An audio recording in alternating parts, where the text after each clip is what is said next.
Assalamualaikum warahmatullahi wabarakatuh. Perkenalkan, nama saya Fikri Septiana dengan NIM 20125017, Prodi Ekonomi Syariah STEMBI Bandung. Di sini saya akan menjelaskan tentang perlindungan konsumen muslim terhadap konsumsi halal. Nah, apa itu konsumsi halal? Konsumsi halal adalah aktivitas mengkonsumsi makanan, minuman, atau produk lain yang sesuai dengan ketentuan syariat Islam, baik dari segi bahan baku, proses produksi, penyimpanan, hingga distribusi. Perlindungan konsumen muslim terhadap konsumsi halal disadari oleh kebutuhan umat Islam untuk memastikan setiap produk yang kita konsumsi sesuai dengan prinsip syariat Islam.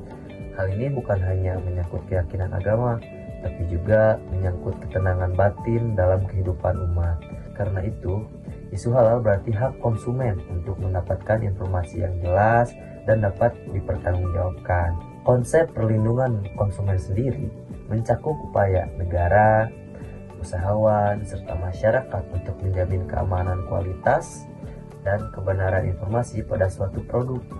Dalam konteks konsumen muslim, perlindungan tersebut diperluas dengan memastikan bahwa produk tidak hanya aman dikonsumsi, tapi juga halal, yang artinya produk harus bebas dari unsur haram atau proses yang bertentangan dengan ketentuan agama.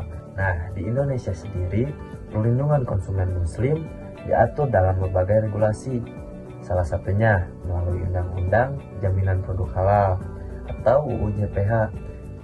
Aturan ini mewajibkan setiap pelaku usaha untuk mengurus sertifikasi halal bagi produk yang beredar di pasar. Nah, kehadiran regulasi tersebut menjadi bentuk tanggung jawab negara dalam menjamin hak konsumen muslim agar tidak dirugikan oleh ketidakjelasan status kehalalan suatu produk.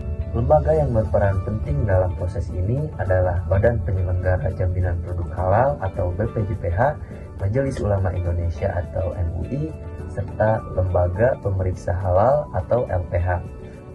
Di sini BPJPH mengatur administrasi, lalu MUI melakukan penetapan fatwa halal, sementara di sini LPH bertugas untuk memeriksa bahan, proses, dan fasilitas produksi. Kolaborasi ketiganya ini menjadi patokan sistem jaminan halal yang lebih terstruktur. Meskipun sudah ada aturan, tantangan di lapangan tetap muncul. Beberapa di antaranya adalah pelaku usaha kecil yang belum mampu mengurus sertifikasi, maraknya produk impor, rendahnya kesadaran masyarakat untuk memeriksa kehalalan suatu barang yang dibawa ke suatu rumah makan bersertifikasi halal. Di sisi lain, perkembangan industri makanan dan minuman yang sangat cepat membuat pengawasan sangat kompleks. Nah, maka dari itu peran konsumen juga tidak kalah penting. Konsumen muslim perlu aktif mengecek label halal, memahami perbedaan antara klaim halal dan sertifikasi resmi, serta bijak untuk tidak membawa makanan ke dalam restoran, terutama yang sudah bersertifikasi halal, untuk tetap menjaga kehalalannya.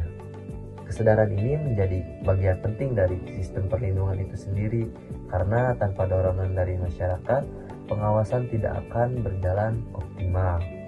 Pelaku usaha pun dituntut untuk lebih transparan dan bertanggung jawab.